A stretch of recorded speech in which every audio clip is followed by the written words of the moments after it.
All right, everyone, of all of the weird things I've seen in modern politics, this one takes the cake. Joe Biden the other day was trying to capitalize. There are multiple layers of fucked up here. He was trying to capitalize upon the fact that everyone's fixated on Donald Trump's trial to actually go there to the venue and make a speech outside, which, of course, means nothing. Nobody paid attention to it. I guess the idea was that instead of 10 people tuning in to CNN, there'd be 12 of them. And that was the whole idea. They had Robert De Niro at this venue. They held it outside of the courtroom, of course, in New York, where Trump is standing trial. And this is, it's the closing arguments, and then today we're getting jury instructions and stuff, and we might get a verdict this afternoon. We're probably going to get it tomorrow. It could stretch on till Friday. Longer it stretches on, more likely a hung jury on at least one charge, by the way. The quicker they get it in and out, and I hope that they do it quickly. I'm hoping that this evening I have to do an impromptu, probably third live stream or something like that. It'd be hilarious if it came in while I was live with the quartering at 5:30 p.m., by the way. His haphazard strategy here made no sense. De Niro takes the stage. First, he's heckled by audience members. He's talking to them and saying, well, I can't even deal with you, buddy. I don't know what you're talking about, in this typical De Niro voice. Somebody set off their own car alarm in the background to try to drown him out. And even the fact that they use directional microphones and shit like that in order to try to fixate on what's being said by the person on the TV screen, it didn't really help them. And these people were expert trolling. The trolling levels were a 10 out of 10 with De Niro's speech specifically. And there are a bunch of others that showed up to rant, and nobody even cares about them. Couldn't tell you their names because they are politically irrelevant. The biggest tell about this entire debacle here that we saw the other day, though, really is the fact that Joe Biden and others associated with him decided that the best possible way they could get attention is to try to ride the coattails of Donald Trump and the trial against him. Well, this is inexplicable, and can you imagine the optics? Imagine what the legacy media would be saying. What would be on the front page today? Let's say that Hillary Clinton had been on trial and Trump is running for re-election, and he shows up to make a speech outside the courtroom venue. What would they label it? Bullying. He's being a bully. This lacks decorum. He's being unpresidential. That's just what Biden did literally 24 hours ago. Well, not even 24 hours ago. Where are the critical hit pieces against him, saying that it lacks decorum for him to show up outside of the trial of his opponent and then give a political speech in which, you've got other proxies like De Niro rambling about how if Trump is reelected, it'll destroy your country, democracy will die, and all of these other doomsaying things that we already heard, by the way, in 2016. That's the other inexplicable thing. They've tried this strategy before.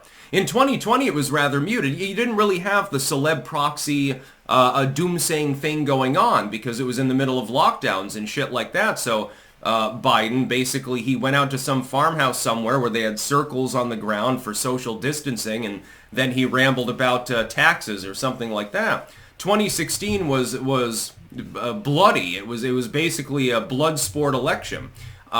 You already tried doing like the celebrity supercut thing. You already tried to have a bunch of rich, out-of-touch people from Beverly Hills and places like that come out and lecture the American public on why they should vote for Hillary Clinton. Biden effectively has recycled the 2016 strategy. How well did that work out? In a chaotic atmosphere in which you've got these multiple persecutorial trials, and Biden is effectively borrowing Hillary Clinton's stratagem, while being severely behind in most of the swing state polls and somewhat behind in the general election polls, an advantage Trump never had in 2016, the writing is on the wall about the probabilities of this election at this time. The Democrats are throwing everything that they can at the wall Hail Mary style because they're desperate. They know that if nothing changes, they will lose. They understand this. It's not going to be a nail-biter like 2016. It's not going to be necessarily even like a close match like it was in 2020. They see the writing on the wall. They're begging and pleading for Trump to be taken off the campaign trail by being found guilty. I don't know that even that will be able to save them in the end, though, because it'll give them a sympathy vote, potentially. This was entirely haphazard. It was very poorly planned. It was even more poorly executed. And then again, TDS suffering De Niro shows up and gets heckled the entire time. That was the big story of the day was, somebody protesting the fact that De Niro was rambling with his TDS frenzy by setting off their own car alarm. That appears to be basically the story of the day. Didn't take attention away from the verdict watch that's going on. But as far as that particular debacle, it's really just De Niro not knowing what the fuck he was talking about. Can you name any of the other people that spoke there other than De Niro and Joe Biden? No, probably not. The pitch failed. This was a Hail Mary move, and it failed. They fumbled very badly. They were going to throw the ball up, but then, they fumbled it, and it got recovered by the other team. You just handed Trump ammo, by the way. Optically speaking, I mean, if this were being reported on by the legacy media, it'd be a fucking disaster. This would be equivalent to the basket of deplorables moment in 2016. The only difference now is that the legacy media is even more reluctant to bother reporting on anything that's negative for Joe Biden because they fear Trump's return so much. They are afraid of this man. They're fucking terrified, and they're acting like it. They may not say it publicly. In public, other than a handful of intelligent liberal commentators who say, well, hey, Dems, you're making a bunch of mistakes. You're going to hand Trump the election.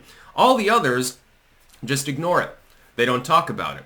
Oh, Joe Biden tripped and fell down Air Force One steps the other day? We don't need to report on it. It's not newsworthy. His health is not a concern. Sort of like, we don't need to report on Hunter Biden's laptop. It's not real, and we know that because we didn't look into it and therefore found nothing. It's the same exact stratagem. Again, they're recycling that which is old to try to make something new, but Biden ain't new. He's got 90s era fucking policies and not the good ones. He's an old man. He's doddering around. He can barely make a speech. His surrogates suck even worse somehow. Like when Kamala occasionally crawls out of the hole that she sleeps in like a goddamn gopher. She's even less coherent. And she can't blame dementia. She's only in her 50s or early 60s. I can't remember. Blinken is worse. I wonder why our diplomacy sucks right now and foreign policy is caving in on itself. Robert De Niro? Yeah, that made a whole lot of sense. He knows nothing about politics. He's a fucking actor. He's in film. But even that pitch failed completely. You tried this before. Remember Hillary Clinton's literal supercut. It was just a bunch of celebrities and rich people lecturing the American people. Not only did it fall on deaf ears, on the receptive ears that it did fall on at all, they rejected it out of hand and thought that it was cringe. Because it was cringe. I mean, they made the right decision in the end, going with Donald Trump. I really, really, really hope that the country goes in that direction again, because how much more of this can we really weather? Yeah, the adults are back in charge, but think of who the adults are in the administration. A dementia patient is an adult. That doesn't mean you want them with the nuclear football, right?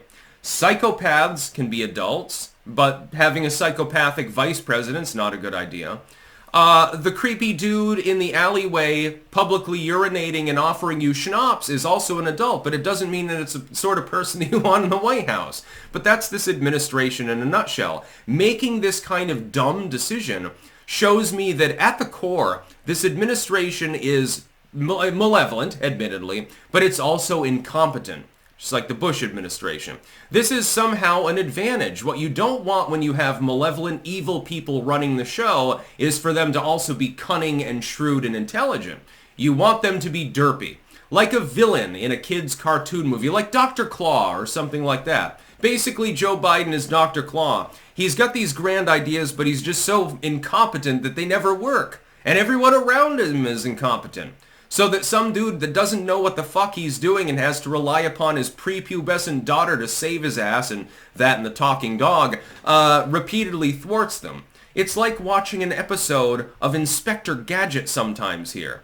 Trump, by the way, is no Inspector Gadget. Unfortunately, he doesn't have the ability to float through the air on an umbrella, but he's also, he's actually aware of his surroundings.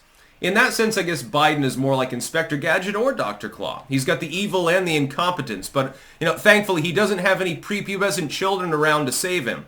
And when he did have them around him, he was doing other things with them, it seems. That's about all. Peace out.